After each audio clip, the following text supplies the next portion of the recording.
guys, Paul Nixon here. You guys know me. I'm the P in CP Nix. I'm gonna make a key lime cake for you guys tonight. I'm gonna show you one of the things that I do when I bake something. I actually didn't follow this particular advice this time fully, which you'll see in a minute, but I just get all my ingredients together before I start anything, right? So key lime cake, I need lime zest, so I zested my limes earlier today. I need salt, I need flour, I need baking powder, I need baking soda, I need sugar, I need milk, I need lime zest, I need oil, and I need eggs. So I got all my ingredients lined up before I started this process. And see my new toy here, little gimbal. I got this yesterday, my iPhone. It's cool, right? Yeah, so I'm also not ashamed to just use a recipe, right? So this is a recipe that you can't see because I'm have you on the wrong camera. So this is a recipe, my recipe, what happened? Ah, here it is. My recipe for this dessert. Yeah, okay. So I'm going to start baking. I'm going to start putting it together. And you see I got 3 cameras here. I got my gimbal down in the right-hand corner there. That's me in the top. And then I have my other camera. I have my main camera here poised over my mixing bowl. So we can watch the mixing really close when we get to that. All right, so we'll get to that in just a minute. So let's start by mixing together the dry ingredients. All right, so this is, well, the first thing I did actually was I preheated my oven. So, and you'll see, preheated the oven to 325, as you can see there on the gimbal, 325 in the bottom right hand corner of your screen. You also see that it is 6:42 local time here in Huntsville, Alabama, or Madison, as Alabama is where I live. 6:42, and this is the night before Thanksgiving. The reason that's relevant is because, as I mentioned a second ago, I didn't fully follow my own instructions, and I need an ingredient I don't have. So I'm actually gonna make 2 cakes tonight. I'm gonna make a key lime cake, and then I'm gonna make my my go-to, my standard, my favorite probably. Also one of the easiest cakes I make because I make it so often, but it's just a massive, massive hit. Last year I made one for Thanksgiving, and everybody was mad at me because I only made one. So the next day I made another one. Thursday, the cake I made was gone. I made another one Friday. That one was gone on Friday. People ran through it. So I'll do key lime first because it is a little bit more challenging. It's not hard, but it's a little more challenging. Then I'll do the chocolate one, super easy. But for both of them, I need an ingredient I don't have enough of. So I make my icing as well. And I need a lot of powdered sugar for icing. That's all I got. That's like a cup maybe of powdered sugar. It's not nearly enough. So I'm gonna have to go to the store night before Thanksgiving to get powdered sugar, and 6:43. So let me try to make this happen. Okay, here we go. Let me get a bowl, which I didn't grab before. I probably should have, but I didn't, and I don't have a big enough bowl that's clean. Oh, there we go, that's clean. It's in the sink, but it's clean. See? Not even wet. All right, so we're gonna go first with our wet ingredients. Go first with wet ingredients. So wet ingredients go first, and I'll put those into the mixing bowl, okay? Wet ingredients first, and they will go in the mixing bowl. Actually, let's use this one. Let's use this one. All right, so we're gonna do our oil, and I have another secret, which I'll tell you guys about in a minute. Actually, I'll do it as soon as I pour the ingredient. I'll tell you what it is. All right, so we got oil first, and then we have our eggs. Let's crack these eggs. I like to crack, a lot of people crack eggs with a fork. I don't like cracking eggs with a fork because I don't want shell to go into the egg. So I actually crack my eggs on a flat surface like a counter, which I saw on a cooking show once, and I was like, that's kind of cool, let me try it. So for the last maybe 5 years or so, I've been cracking eggs on the counter instead of with a fork, because I don't want that force of the fork slamming into the egg to put eggshell into my beautiful yolk. All right, so there's my eggs, another wet ingredient ingredient. We got oil. We have eggs. What's next? We got milk, lime zest, and lime juice. Okay, so they have the zest and the juice together, all my lime stuff. So there's my lime juice that I measured out before. There's my lime zest. It's 2 tablespoons. Okay, so just for measuring purposes, it's a cup of oil. I used olive oil. I could also use canola oil, but I don't have canola oil right now. So olive oil, 3 large eggs, 2 tablespoons of lime zest. And like I said earlier today, I actually zested 4 limes in preparation to make this. And then 1 tablespoon of lime juice, fresh lime juice. So I zested the limes and then I juiced them. Those limes are garners. And then milk. Milk is my last wet ingredient. So I mentioned a second ago that I have a secret ingredient, and this is it right here. So here's the secret, and I'm not going to tell. This is why it's a secret. I'm not going to tell anybody, but you guys have. This is me on camera saying it. I'm not going to publish this until after the cakes are eaten. So tomorrow when we get to the dessert, I'll roll again on people reacting to the desserts, the key lime cake and the chocolate cake. I'm gonna make both of them dairy-free. I'm gonna make both of them gluten-free. So that's my secret. So this is oat milk. This is an extra creamy oat milk that I like. It works really well for baking. I've done this a lot. It works really, really well for baking, especially if you need like whole milk. An extra creamy oat milk, this one that I use, I'm not gonna call the name because they're not paying me, but an extra creamy or like a really thick, kind of fatty oat milk works well as a whole milk replacement if you're dairy free. Now this cake obviously is not vegan, you just saw me put eggs in it, but it is dairy free. I have some family members who are allergic to dairy, and I have some other family members who are allergic to gluten, so I'm gonna make both these cakes friendly for both of those people, or all those individuals, I should say, more than 2 people. So there we go. We have our wet ingredients all in the handy KitchenAid that I have here. This was a wedding present, so I've had this for a little over 8 years now. There we go. Mix up the wet ingredients. It's not plugged in. What did I grab some power? There we go. All right, wet ingredients. Let those mix. Give that about 2 minutes. And I mentioned that one of the things I like about baking is precision. So the amount of time it takes to do certain things matters in a lot of cases. So it calls for 2 minutes. I'm actually gonna time myself for 2 minutes, and now I've been talking about 15 seconds. So I'm gonna set a timer for 1 minute and 45 seconds. So I'm gonna use my trusty smartwatch. I'm gonna turn that down a little bit because it's splashing. I don't want it to splash. I do want it to keep mixing. So, all right, so that's step 1. Step 1 is the wet ingredients and also the zest. Okay, so step 2 is gonna be the dry ingredients. And I can actually do this now. I don't have to wait until the other mixture is done to do this. I'm just gonna put all these together in one bowl and mix them up.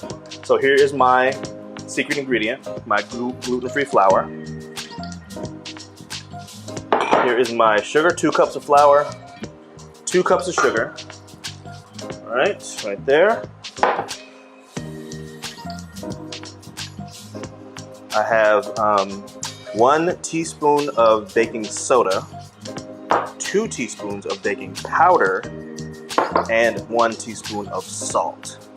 All right, so those are the dry ingredients. We're just gonna mix those up. I need another instrument here. I need a whisk. I like using whisks for these kinds of things.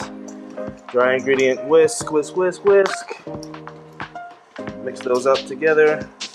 And my wife is calling me. She's going to wait just a minute. Whisk, whisk, whisk. Actually, if she's near the store, maybe she can go for me. Yellow. Okay, so next step. I got the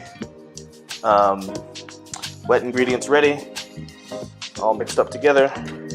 I got the dry ingredients ready. Let me get another instrument here, a little rubber spatula, and I am going to combine these items around my tripod and camera. So what I'm going to do is I'm going to mix them together. I'm just going to dump the wet ingredients into the dry ingredients, right? And then I'm going to fold the 2 things together. It's not a stir, it's a fold. In my understanding, I've never actually looked this up, but I just imagine trying to fold like a shirt, and I just do that with my ingredients. So instead of stirring like around the bowl, crawl. I fold. I take the bottom and put it on top. So I stir. So it's like a stir, but it's like an up and down stir instead of a side to side stir, right? So this is a stir. This is more like a fold. That's how I imagine it. This has never failed me. So I don't know if that's the right definition or even the right technique. I do know my cakes are delicious. So that's kind of the, you know, the litmus test, as it were.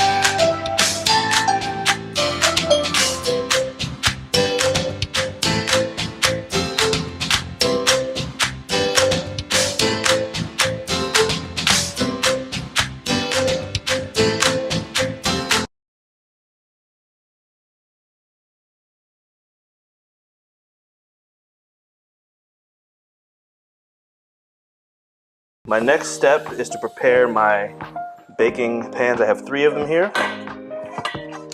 These are 9-inch or 8-inch, I'm not sure, they're 8 9. But I have 3 of them. And then I have one of my favorite ingredients.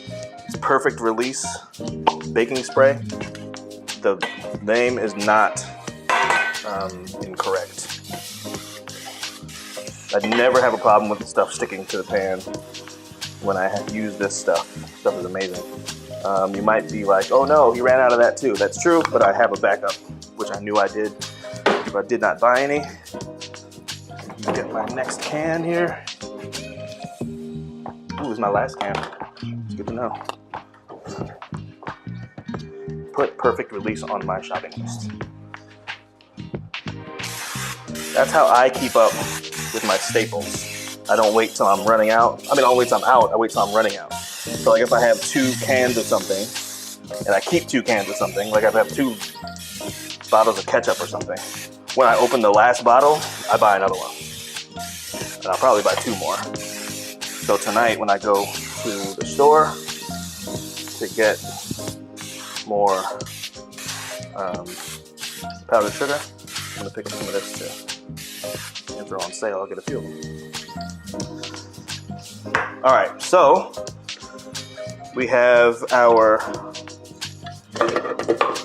pans ready. We have our cake batter ready to be poured. And I already see more lumps, so we know I'm gonna do a little bit of lump removal. And I'm gonna do a time lapse on that. It's gonna take some time. All right, 1, 2, 3, 4, 5. Just trying to be even. 1, 2, 3, 4, 5. 1, 2, 4, 5. It doesn't have to be perfectly even, but you want similar. So when you're doing a layer cake, you want similar layers, similar size layers, because you're going to cook them all together. And the thickness of something affects how long it cooks, right? So you don't want, you know, a layer that's 1/2 inch thick and another layer that's 3/4 of an inch thick, because those will be 2 different cooking times. And you'll pull it out, you pull your cake out, and one layer will be done and one layer won't be. Or both layers will be done, but one layer will be overcooked or something, right? So try to get them even if you can. Seems like I'm not cooking because I'm not counting because I'm not doing it out loud, but I am trying to measure, kind of eyeball it a little bit. And this is something, obviously, I'm not a professional, but I've been doing this for a while. I do this a lot, so you have some little bit of instinct on that. All right, so those are similar layers. They're not exactly the same, so I didn't use a measuring cup, but they are similar, which I am satisfied with. Similar. All right, so here you go. My 3 layers of key lime cake. All right, and I'm going to just kind of do a little bit of lump searching. You know, there's not much in there. Look at that. Not much lump-wise. I got most of the lumps. All right, good. So we learned, right? We learned. So when we do the chocolate cake, and use gluten-free flour for that one as well. Just gonna sift it. That's all. And you'll see how much easier the process is. And this chocolate cake is so much fun. This key lime cake is really delicious, though. This is gonna be great. All right, here we go. View into the oven. Look at that. So we're gonna bake this for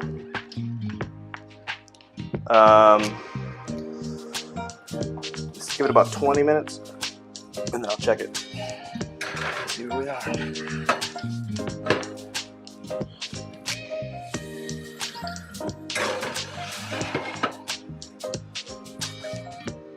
I bake them all on the same level.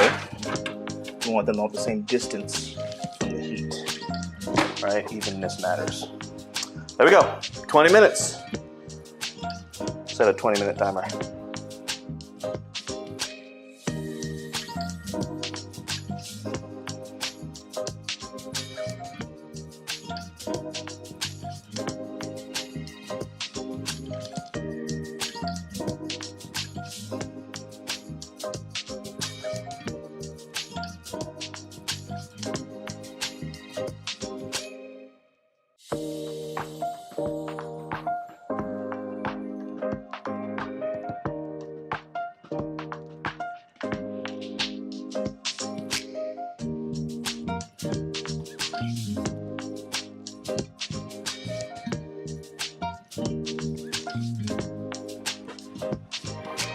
All right, gonna flip our cake.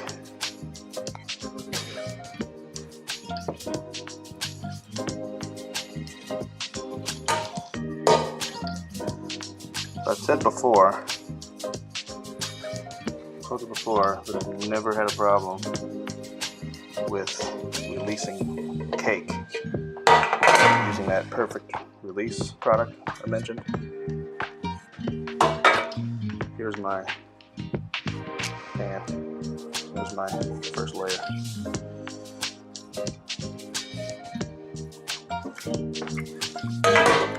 Don't be afraid to taste your cake. Pretty good. Pretty good. So this is a little bit saggy, and I think it's connected to the flour problem we were dealing with. I didn't sift my gluten-free flour, and I should have. So the cake is a little saggy. This one's not going to release perfectly when I want it to. Here is a knife. And encourage it.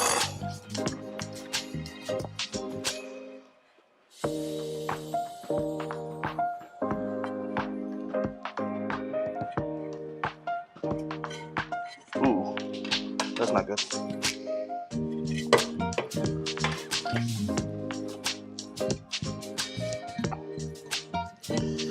All right, that's not a perfect release that time. Layer cake, we can fix it. During the icing phase, we can fix it. Slide that over. Little cake crumbs.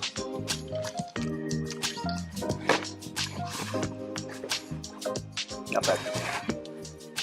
Be a little more limey, to be honest with you.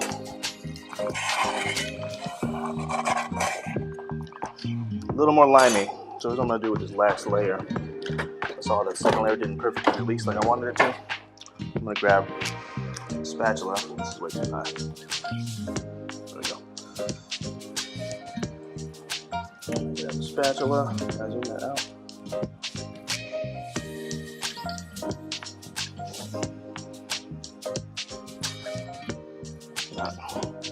And I'm gonna just kind of get underneath it.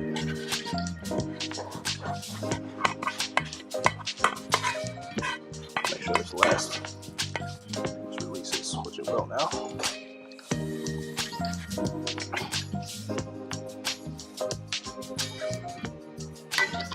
go. All right, so we have key lime cake cooling. One of the other tips and tricks for this particular cake, I don't do this with all the cakes I make, but I probably should. It's key lime cake in particular. I let it get really cool before I ice it.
Alright, so here's how I'm going to hide my broken layer.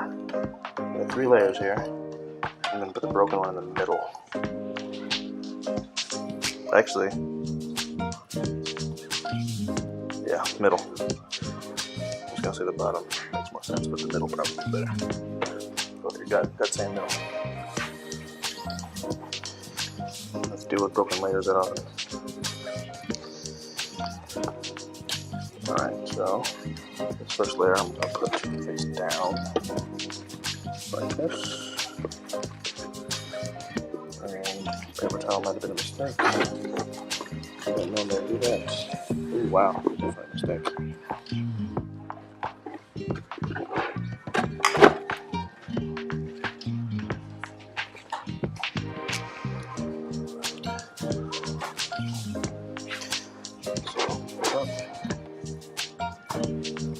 Working around some mistakes here.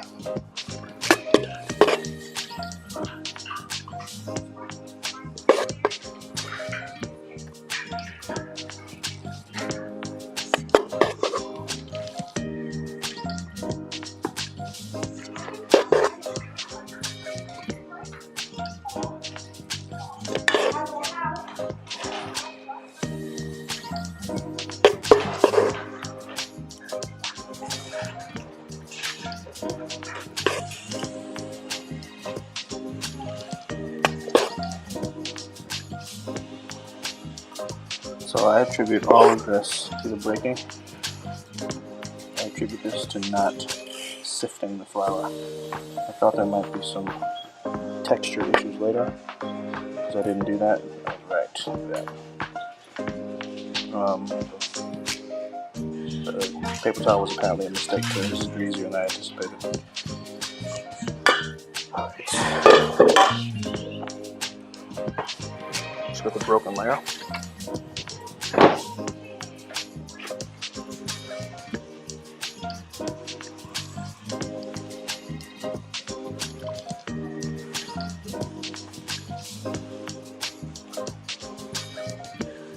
I know where to put this thing. Okay, hold on. Switch these.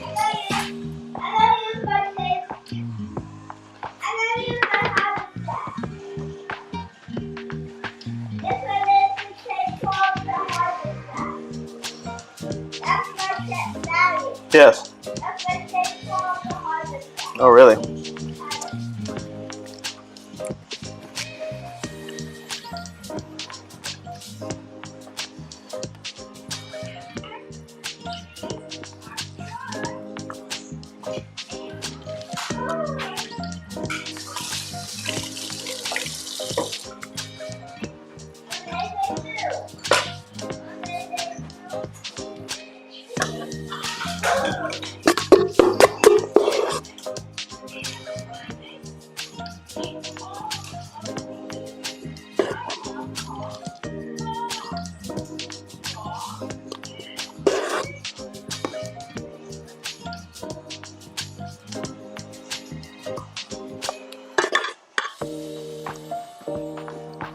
remember how I also mentioned that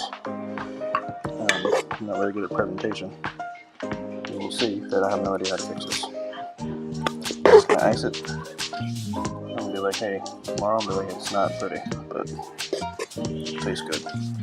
And at that point in the meal, nobody's really gonna care, but still, my own personal pride, I'd like for my cake not to be ugly. I did not succeed at that today. This one is unattractive.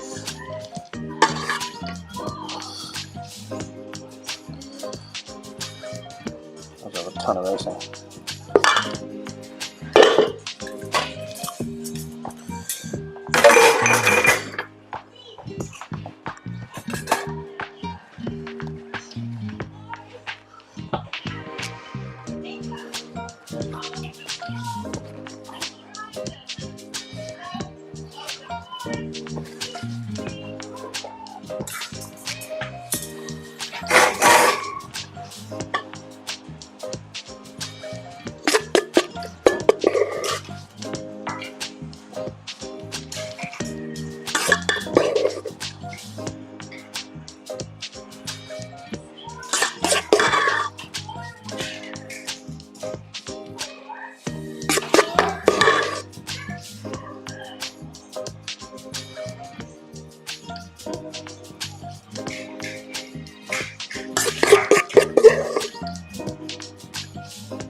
Wow, it's not even holding its shape at all.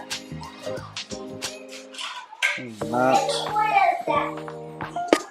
my best work. Yes. It's a what? Okay. I don't know what you're saying, buddy.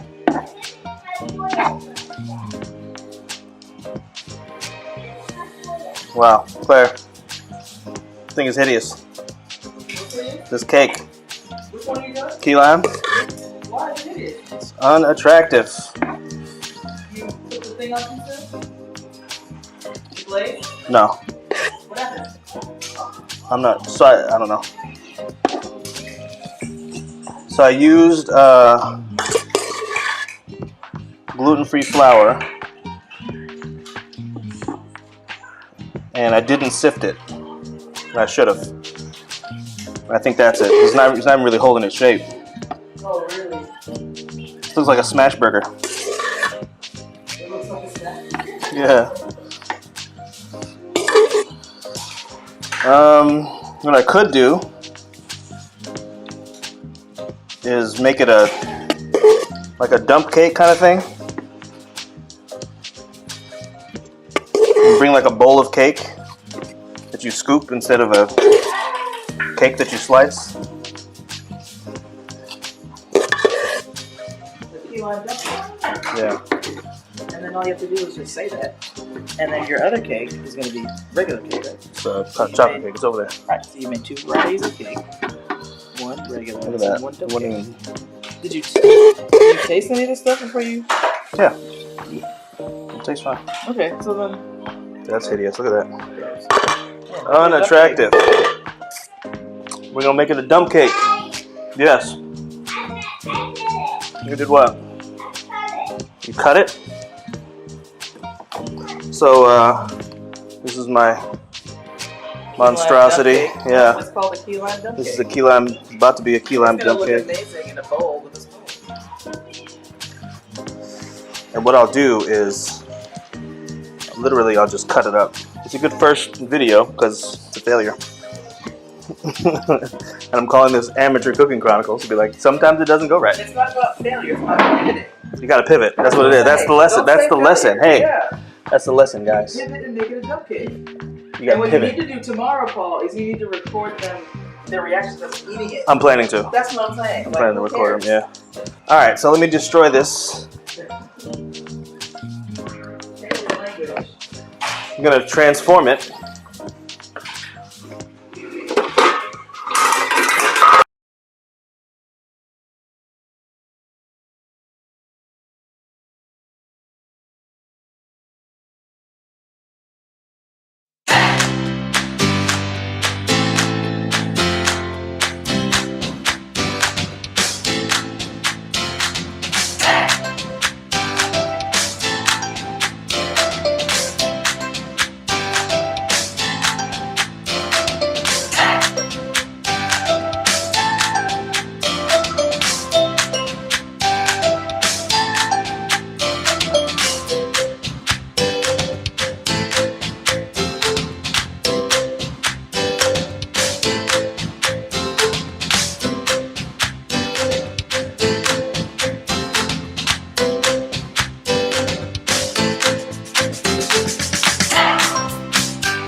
your thoughts on the key lime dump cake?